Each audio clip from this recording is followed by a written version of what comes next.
J'avais l'intention de vous parler de la conquête de Canaan. Et puis la conquête de Canaan, j'avais préparé des passages dans le livre de Josué. Et le Seigneur me dit ce matin, laisse tomber tout ça, concentre-toi sur un verset qui va résumer tout ce que c'est que la conquête de Canaan.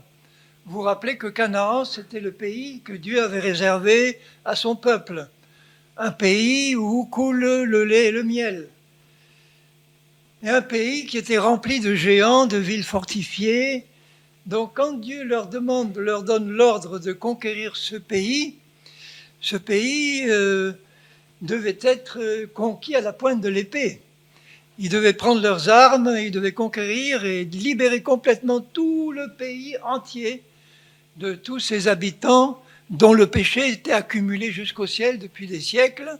Et ce pays devait être vidé de ses habitants mauvais et donné entièrement à son peuple. Alors qu'est-ce qu'ils ont fait? La première fois qu'ils y sont allés, ils ont refusé d'obéir. Du coup, ils sont restés 40 ans dans le désert. Et il est dit dans 1 Corinthiens 10 que ces choses leur sont arrivées pour nous servir d'exemple à nous. Est-ce que vous avez envie de passer 40 ans dans le désert? Même 1 an, même 2. C'est long le désert, c'est pas un lieu agréable. C'est un lieu où il n'y a pas d'arbres, il n'y a pas d'eau. Mais ils avaient dans le désert la présence de Dieu, ils avaient le tabernacle, ils avaient la colonne de feu la nuit et de nuée de jour. Donc Dieu était au milieu d'eux, ils étaient toujours le peuple de Dieu, mais ils n'étaient pas dans le pays que Dieu leur avait destiné. À quoi ça leur a servi de passer 40 ans dans le désert? À réfléchir sur leur désobéissance, à prendre des résolutions. La génération ancienne qui avait plus de 20 ans, elle n'y est pas rentrée, ils sont tous morts dans le désert. Mais les jeunes là qui avaient moins de 20 ans, ils ont réfléchi à tout ce qui était arrivé à leurs parents. Ils se sont dit, nous on ne veut pas que de telles choses nous arrivent, on veut changer de mentalité et on veut pouvoir rentrer dans ce pays et le conquérir. Ça veut dire qu'ils avaient décidé, 40 ans après, lorsqu'ils se retrouvent devant le Jourdain et devant la nécessité de conquérir ce pays, ils l'ont fait dans un état d'esprit qui n'était pas celui de leurs parents et qui peut se résumer dans ce verset-là unique, qui est dans Jacques, l'épître de Jacques au chapitre 4 et au verset 6. Jacques parle de Dieu, il accorde au contraire une grâce plus excellente. Donc la grâce, c'est Dieu qui accorde des bienfaits qu'on ne mérite pas. C'est Dieu qui met devant nous ce qu'il a prévu de nous donner. Et il nous demande à nous de faire notre part pour nous en emparer. C'est ce qu'on appelle la foi. La grâce, c'est la part de Dieu. La foi, c'est notre part. La grâce, c'est Dieu qui met devant nous notre héritage. Et la foi, c'est nous qui devons faire ce qu'il faut pour nous en emparer et être bénis comme il le veut. Il accorde une grâce plus excellente. C'est pourquoi l'Écriture dit « Dieu résiste aux orgueilleux ». C'est pas agréable d'avoir un Dieu qui nous résiste. Quand Dieu nous résiste, il y a des choses qui n'avancent pas, il y a des choses qui ne se font pas, il y a des portes qui se ferment. Et tout ça parce qu'il y a de l'orgueil. L'orgueil, c'est quoi? C'est se croire meilleur qu'on est devant Dieu, c'est se croire plus haut qu'on est par rapport aux autres. Ce n'est pas s'humilier, c'est s'élever. Celui qui s'élève, comment Dieu va lui résister? En l'abaissant. Celui qui s'abaisse, comment Dieu va l'honorer? En l'élevant. Dieu résiste aux orgueilleux, mais il fait grâce aux humbles. Qu'est-ce que c'est qu'un humble? C'est celui qui s'abaisse devant Dieu, mais c'est surtout celui qui, dans son cœur, cherche à obéir à son Dieu et à lui faire plaisir. Vous savez que sans la foi, il est impossible de faire plaisir à Dieu. Parce que la foi, en sa parole, nous montre que dans notre cœur, on veut honorer Dieu, on veut lui obéir, on veut s'humilier devant lui, s'abaisser devant lui et lui dire « Seigneur, j'ai compris que si tu me donnes ta parole, c'est pas pour qu'elle reste en dehors de moi, c'est pour que je la garde dans mon cœur et que je mette ma vie en ordre, que j'obéisse à ta parole. » Moi, ça me rappelle ce que Jésus avait dit à son peuple, à ses disciples, avant de monter au ciel. À la fin de Matthieu, qu'est-ce qu'il leur dit? Allez, dans toutes les nations, faites des disciples, les baptisant au nom du Père, du Fils et du Saint-Esprit, et apprenez-leur à obéir à tout ce que je vous ai commandé. Apprenez-leur, parce que ça s'apprend, ça ne vient pas tout seul. Apprenez-leur à vous soumettre, à vous humilier, à obéir à tout ce que je vous ai ordonné. Le pays où coule le lait et le miel, le pays de Canaan, c'était leur héritage. Le lait représente la parole de Dieu qui nourrit, et le miel aussi. Rappelez-vous, quand le prophète doit manger le petit livre que Dieu lui donne, qui représente la parole, il était dans sa bouche doux comme du miel, et après dans ses entrailles, ça faisait mal. Parce que la parole de Dieu, quand elle pénètre dans nos entrailles, elle ne nous laisse pas comme on l'a reçue. Elle fait son travail à l'intérieur. Elle change nos entrailles, c'est la partie la plus profonde de notre vie. Donc ce que Dieu dit là, Dieu résiste aux orgueilleux, mais il fait grâce aux humbles. Et il ajoute, soumettez-vous donc à Dieu. C'est nous-mêmes qui devons accepter de nous soumettre. C'est dommage que Dieu soit obligé de nous humilier et de nous soumettre. Si nous ne nous soumettons pas, Dieu fera le nécessaire pour nous soumettre. Donc il préfère avoir en face de lui des cœurs humbles et soumis qui lui disent « Seigneur, le désir le plus profond de mon cœur, c'est de connaître la vérité et c'est de t'obéir. » Est-ce que c'est notre désir ce matin?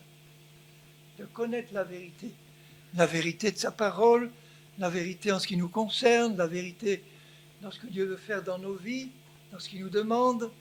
Est-ce que dans nos cœurs, il y a le désir profond de lui dire sincèrement « Je veux faire ta volonté, Seigneur, donc je veux la connaître. » Et le Saint-Esprit est là, de vérité, pour nous révéler sa parole.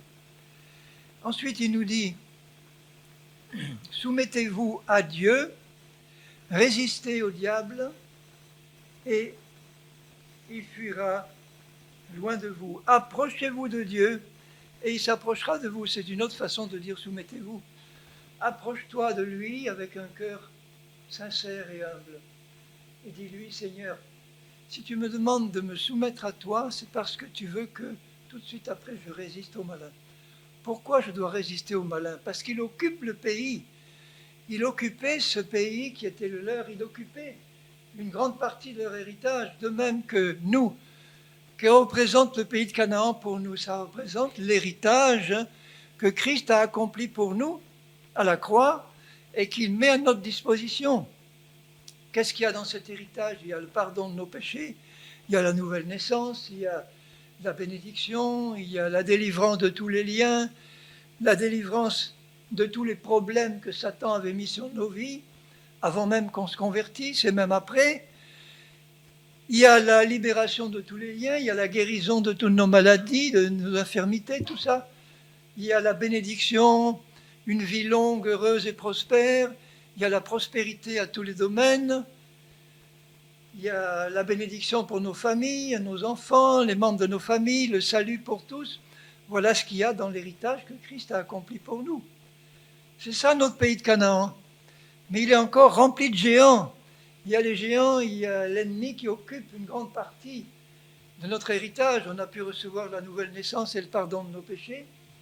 Mais le reste, est-ce que ça fait encore partie du domaine qui est sous l'autorité de Satan? Et qu'est-ce qu'il nous demande, le Seigneur? Tu te soumets à moi, tu revêts les armes que je t'ai données, et tu fonces maintenant avec moi, qui est avec moi, Dieu, qui dit « Je suis avec toi », pour que maintenant tu acceptes ce combat, tu résistes à l'ennemi. Comment on résiste à l'ennemi? Comme Jésus a résisté quand Satan est venu le tenter dans le désert. Qu'est-ce qu'il lui a dit? Il est écrit, il a manié l'épée de l'esprit qui est l'arme absolue, la parole de Dieu. Jésus était revêtu de toute l'armure du chrétien. Qu'est-ce qu'il y a dans cette armure? Il y a le casque du salut. Donc vous êtes sauvés, oui ou non? Oui, vous avez le casque du salut. Il y a la cuirasse de la justice. La justice, nous l'avons reçue en recevant Jésus-Christ. Est-ce qu'on s'est revêtu de cette cuirasse? Il y a la ceinture de la vérité, qui est pour nous l'amour ardent de la vérité, parce que la vérité c'est Jésus, c'est sa parole. Il y a le zèle des chaussures, le zèle, est-ce qu'on est zélé pour combattre? Il y a le bouclier de la foi, avec lequel on éteint tous les traits enflammés que le malin nous envoie, et il y a surtout l'épée de l'esprit, qui est la parole de Dieu, dans notre main, cette parole qui nous permet d'aller contre l'ennemi et de lui dire, maintenant Satan, tu vas passer un mauvais moment. Satan, tu vas passer un mauvais moment. J'ai en main la parole de mon Dieu. Je vais faire comme mon Dieu me le demande, me soumettre à sa volonté et te résister en face pour te déloger de tous les domaines de ma vie où je sais que tu tiens encore quelque chose. Tant qu'on n'est pas arrivé à la perfection, c'est mon cas, je ne suis pas arrivé à la perfection, il y a dans ma vie des choses d'où je sais qu'il faut que je déloge l'ennemi. Ce n'est pas forcément des péchés, des situations où c'est des domaines de ma vie qui sont encore sous le contrôle de Satan et je n'ai pas envie qu'il reste la moindre influence de Satan dans ma vie. Je n'ai pas envie qu'il y ait le moindre bébé de Satan vivant là dans le pays de Canaan, quand il avait dit « détruisez tout, les vieillards, les jeunes, les vieux, les bébés », tout ça représente divers aspects, petits et grands, des œuvres de Satan dans notre vie. Est-ce qu'on se contente de déloger les plus gros géants en disant « bon, les bébés, les petites œuvres de Satan, je peux vivre avec, je les garde ». Est-ce que vous avez envie de garder un pied, une main, un doigt de Satan dans votre vie? Moi, ce n'est pas mon cas. Je dis, Seigneur, tant que je serai vivant sur cette terre, et ça va durer jusqu'à ton retour, je suis décidé à vivre jusqu'au retour du Seigneur. Je ne sais pas quand il va revenir, mais je sais que c'est proche. Je sais que c'est proche. En tout cas, peu importe. Si c'est jusqu'au moment de ma mort, c'est-à-dire à peu près vers 120 ans, que ce soit au moment de ma mort ou que ce soit au moment du retour de Jésus, d'ici maintenant, jusqu'à ce moment-là, je suis décidé à mener le bon combat de la foi, sans découragement, sans baisser les bras, jusqu'à ce que tous les ennemis soient ôtés de ma vie, jusqu'au dernier. C'est ça la disposition que j'ai dans le cœur et que je voudrais vous inciter à avoir, parce que, écoutez, si Dieu nous demande de combattre, il ne va pas combattre à notre place. Ça, il le faisait dans l'Ancienne Alliance. Mais dans la Nouvelle, il dit, maintenant, tu combats au nom de Jésus, c'est toi qui résistes à Satan, c'est toi qui vas combattre Satan, mais moi, Dieu, je suis avec toi dans ce combat, je te soutiens, je suis avec toi, je te oins de mon esprit, je te donne toutes les armes qu'il te faut pour que tu puisses avoir la victoire dans tous les domaines où tu en as besoin. Que ce soit ta santé, que ce soit ton travail, ta famille, n'importe quel endroit de ta vie est couvert par l'héritage que Jésus a acquis pour nous. Voilà, j'ai fini mon message.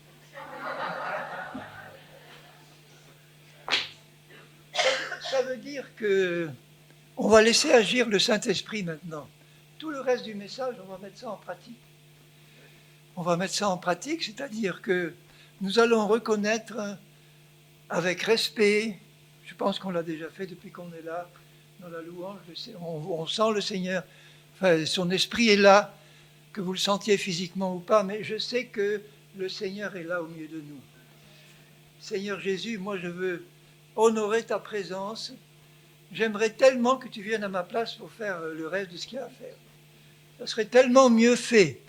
Donc je me livre entièrement entre tes mains, je me suis livré entre tes mains, et je t'ai supplié d'être un instrument humble, simple, entre tes mains, pour laisser passer la bénédiction sur mes frères et sœurs, parce que je sais que nous avons tous des besoins qui ne sont pas satisfaits, des domaines de nos vies où on a besoin d'une intervention, quelle qu'elle soit du Seigneur.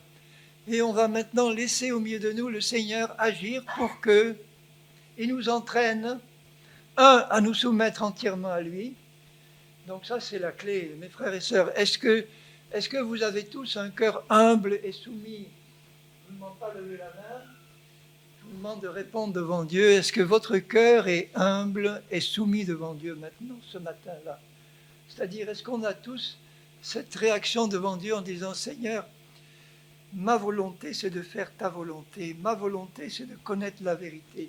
Ma volonté, c'est de connaître mon Dieu tel qu'il est. Ma volonté, c'est de te laisser, mon Dieu, agir dans ma vie. Ma volonté, Seigneur, c'est que tu me montres tous les domaines de ma vie où il y a encore des choses et des géants à détruire, à enlever. Tu me montres, Seigneur, là maintenant, les domaines de ma vie où tu me demandes là maintenant de prendre une action violente contre l'ennemi pour le déloger. Jésus a dit, le royaume de Dieu est forcé et ce sont les violents qui s'en emparent. Et si vous regardez le texte original, c'est pas violent au sens brutal, méchant, ça montre quelqu'un qui est absolument déterminé à manifester la puissance de Dieu dans sa vie pour en déloger tous les ennemis qui bloquent la manifestation du royaume de Dieu dans notre vie. Tout ce que Christ a acquis pour nous, ça représente des bénédictions qui sont souvent suspendues au-dessus de nous, comme maintenant, et qu'il faut faire descendre. Il faut les saisir, il faut les tirer de force en bas, et il faut les manifester dans notre vie. Donc on va passer un petit moment à parler à Dieu, chacun pour soi, et lui redire en tout cas, Seigneur, avant d'entrer dans ce combat que nous allons mener ensemble là maintenant, je voudrais vraiment faire le point avec toi et te dire du fond de mon cœur que je me soumets à toi. Je me soumets à toi maintenant. Seigneur, s'il y avait de la résistance dans mon cœur, dans un point quelconque, et que j'en suis conscient, eh bien je capitule maintenant devant toi. Voilà, faisons le point devant Dieu. Est-ce qu'il y a des domaines où il vous a demandé d'obéir et que vous ne voulez pas obéir? Vous êtes sûr que Dieu vous a parlé, hein? Il y a des moments où on n'est pas sûr. On continue à prier pour que Dieu nous éclaire. Seigneur, éclaire-moi le premier sur les choses que tu veux que je règle. Je sais que jusqu'au bout, j'aurai des choses à régler. Mais tu as des priorités, Seigneur, toi. Et je veux que dans ma vie personnelle, dans notre vie personnelle, tes priorités viennent en premier. Ta priorité, ça peut être ta relation avec tes enfants, ça peut être ta relation avec des membres de ta famille, avec qui tu es fâché, et ils te demandent de te réconcilier. Ça peut être quelque chose dans ton travail, ça peut être une relation avec un collègue, avec un chef que tu n'aimes pas et qui t'enquiquine toute la journée. Ça peut être une maladie dans ton corps que tu acceptes et contre laquelle tu ne veux pas résister. Ça peut être un lien que tu as dans ta vie, un lien avec la pornographie, un lien avec la télé, un lien avec le tabac, un lien avec la suralimentation, avec un lien avec l'alcool, un lien avec quelque chose qui te tient et que tu n'arrives pas à te débarrasser parce que tu n'es pas décidé à faire ce qu'il faut pour lutter contre et chasser Satan. Vous voyez, dans tous ces domaines, ça peut être un manque de travail, ça peut être un manque de travail depuis des mois. Ce n'est pas une bénédiction. Dieu a prévu que tu as un travail et tu n'en as pas, tu es en train de chercher, tu n'en trouves pas. Ça peut être un moment de misère financière. Tu n'as plus rien sur ton compte bancaire, tu manques de tout. Tu es obligé d'aller emprunter de l'argent à ta famille et tu as honte. Tu n'as plus d'argent, tu ne sais pas quoi faire. Donc vous voyez tous les domaines où on a besoin que Dieu intervienne. Il y en a plein. Tu connais les tiens. Donc la clé au départ, c'est Seigneur, je me soumets à toi. On se soumet à toi. On veut t'obéir, Seigneur. On veut se revêtir de toutes les armes. Toutes ces armes spirituelles que tu nous as données pour combattre. Seigneur, je me rappelle que j'ai sur la tête le casque de mon salut. Mon salut, je l'ai. Mon salut, je n'en doute pas. Même si je ne suis pas arrivé à la perfection, je sais que je suis sauvé. Je sais que tu m'as donné ton salut. Seigneur, cette cuirasse de la justice, Seigneur, je veux m'en revêtir simplement en réalisant que tu as fait de moi un juste. Ce n'est pas quelqu'un qui est arrivé à la perfection, c'est un juste qui a reçu par grâce la justice de Christ. Seigneur, je prends dans mon cœur l'amour de la vérité qui est la ceinture qui soutient mon épée. Cet amour de la vérité, je ne veux pas le lâcher, Seigneur. Là, je veux me rappeler maintenant que c'est toi qui me tends l'amour de la vérité. Et ceux qui ne l'ont pas reçu, je vous encourage de le prendre de la main du Seigneur. Seigneur, je veux garder dans mon cœur jusqu'au bout de ma vie un amour ardent de la vérité. Je ne veux pas douter de ta parole, je ne veux pas douter de toi. Je veux avoir un amour ardent parce que la vérité c'est Jésus, la vérité c'est Dieu, la vérité c'est le Saint-Esprit, la vérité c'est ta parole. Et si j'ai cet amour de la vérité, tu vas me conduire jusqu'au bout dans la connaissance de la vérité jour après jour. Seigneur, tu me demandes d'avoir du zèle. Le zèle, c'est simplement le désir de jamais baisser les bras, de jamais me décourager, de retrouver toujours auprès de toi la force dont j'ai besoin. Seigneur, ce zèle dans la prière, ce zèle dans la lecture de ta parole, ce zèle dans la méditation. Pardonne-moi, Seigneur, toutes les fois où je ne l'ai pas. Tu ne me rejettes pas pour autant. Pardonne-moi, Seigneur. Pardonne-moi où j'ai souvent laissé le désir de m'intéresser à autre chose que ce que toi tu considères comme l'essentiel, la vie spirituelle. Pardon, Seigneur. Je m'humilie moi-même, Henri, devant toi, Seigneur. Je m'humilie maintenant pour toutes les fois où dans ma vie, où maintenant, il y aurait des choses que je mettrais en second par rapport à ce que tu me demandes d'honorer dans ma vie. Ta parole, ta présence. Seigneur, nous nous soumettons à toi. Pardonne, Seigneur. Pardonne les choses qu'on fait et qu'on ne devrait plus faire. Pardonne les choses qu'on ne fait pas et qu'on devrait faire. Je veux simplement être honnête devant toi qui est présent là au milieu de nous, Seigneur, je sais. Tu es là au milieu de nous. Tu veux faire du bien à tes enfants. Tu veux faire passer dans nos vies tout ce qui nous manque encore. Tu veux faire passer une pleine, entière bénédiction. Seigneur, merci. Merci pour ta grâce. Merci pour ton amour. Merci, Seigneur, pour ta présence. Merci, Seigneur. Fais maintenant dans nos vies ce que tu veux faire. Fais. Nous te disons maintenant, Seigneur, que nous voulons t'obéir.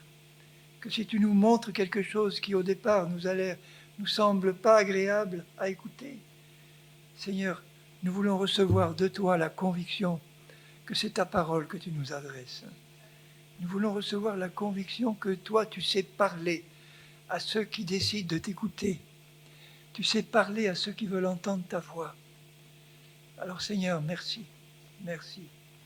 Merci pour le précieux sang de Jésus qui est là pour nous purifier en permanence.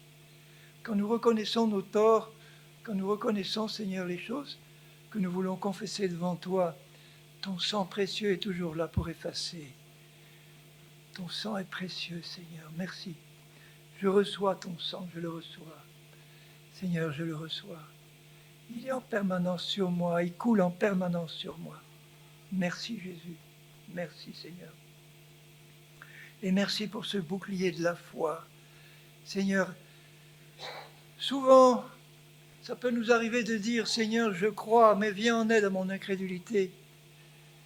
Alors Seigneur, c'est mon cas parfois. Je te dis, Seigneur, je crois, je connais ta parole, mais je sais qu'il y a de l'incrédulité encore par moments.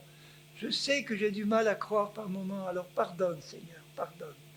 Viens en aide à mon incrédulité. Viens en aide à toute incrédulité, Seigneur, en moi et en nous. C'est simplement croire à des choses qui ne sont pas vraies, c'est croire à des doctrines qui ne sont pas justes, c'est croire à des choses qui ne correspondent pas à la pure vérité. Seigneur, tu connais mon cœur et tu sais que je veux me revêtir de ce bouclier de la foi en ta parole seule. Seigneur, j'ai décidé dans mon cœur de ne croire que en ta parole.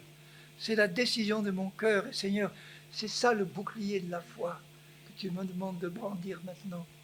Et je le brandis, je te dis, je crois en ta parole. Viens-moi en aide si tu vois de l'incrédulité dans mon cœur, Seigneur, viens-moi en aide.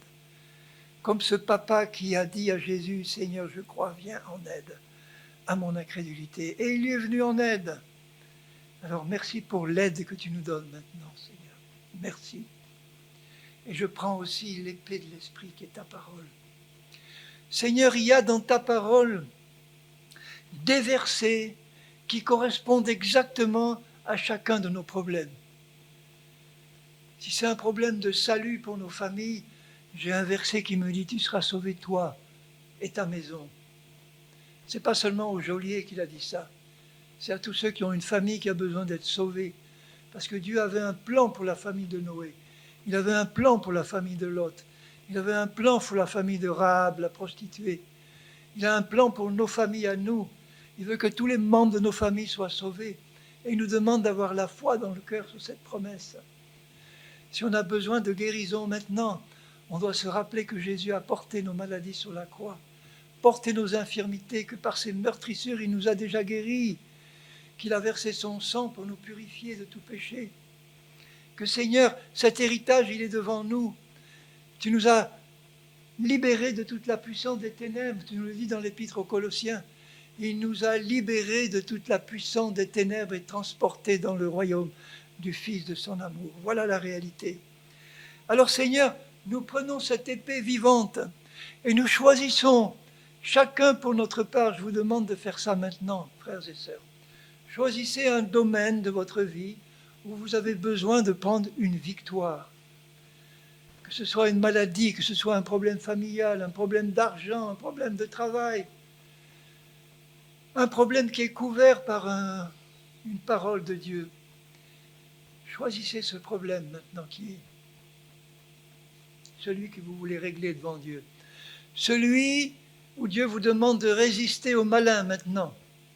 Vous êtes équipé de l'armure, vous avez dans la main l'épée de l'Esprit qui représente le verset ou le passage de la parole qui correspond à votre besoin. Et maintenant, nous résistons au malin. Résistez au malin. Résistez-lui. N'oubliez pas que pour lui résister, il faut lui parler. Parlez-lui à haute voix, vous occupez pas du voisin. On lui parle ensemble maintenant.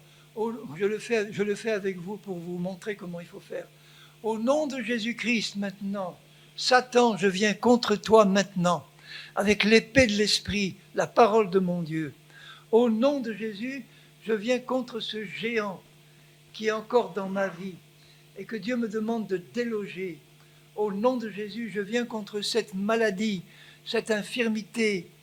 On a tous des maladies, des infirmités qui peuvent venir à un moment donné ou à un autre dans notre vie. Ça peut arriver, mais comment on réagit? Est-ce que dans son corps, le corps de Christ, Dieu veut qu'il y ait la moindre maladie, la moindre infirmité qui reste? Non, Dieu ne veut pas. Tous ceux qui se sont présentés à Jésus pour être guéris, ils l'ont été, et instantanément. C'est ce que Dieu veut faire au milieu de nous.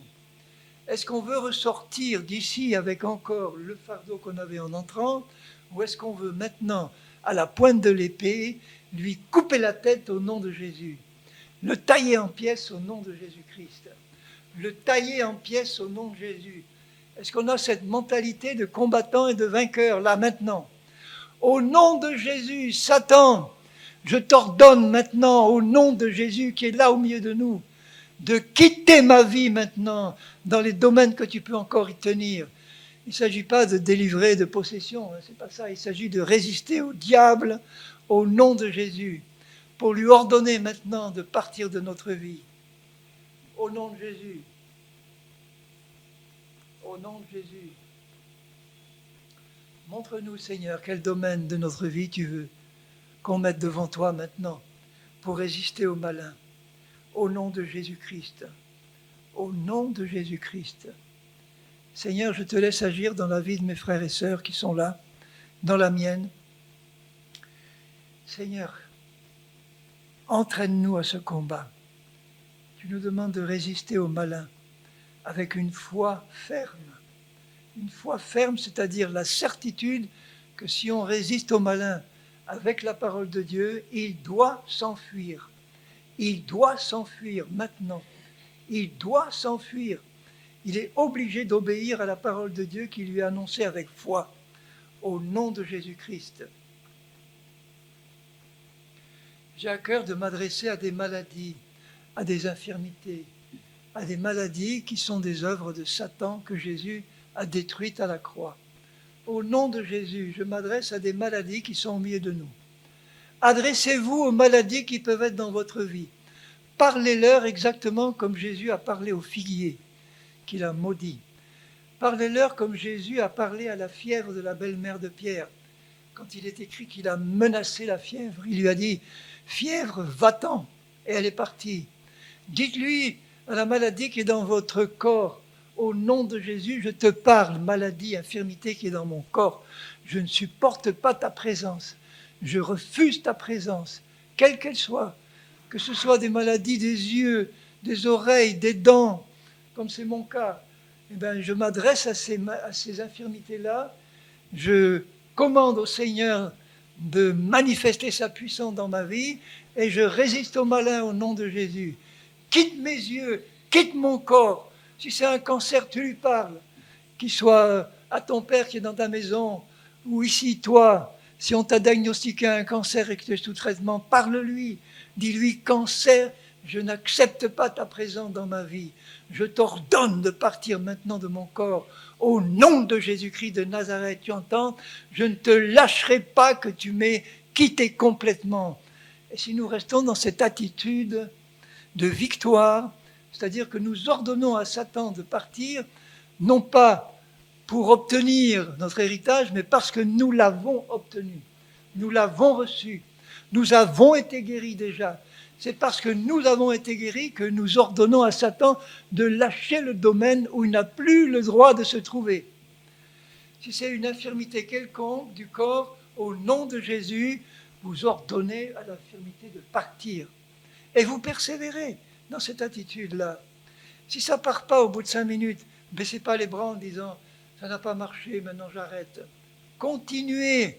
Ayez cette mentalité de combattant et de vainqueur qui est décidé à aller jusqu'au bout.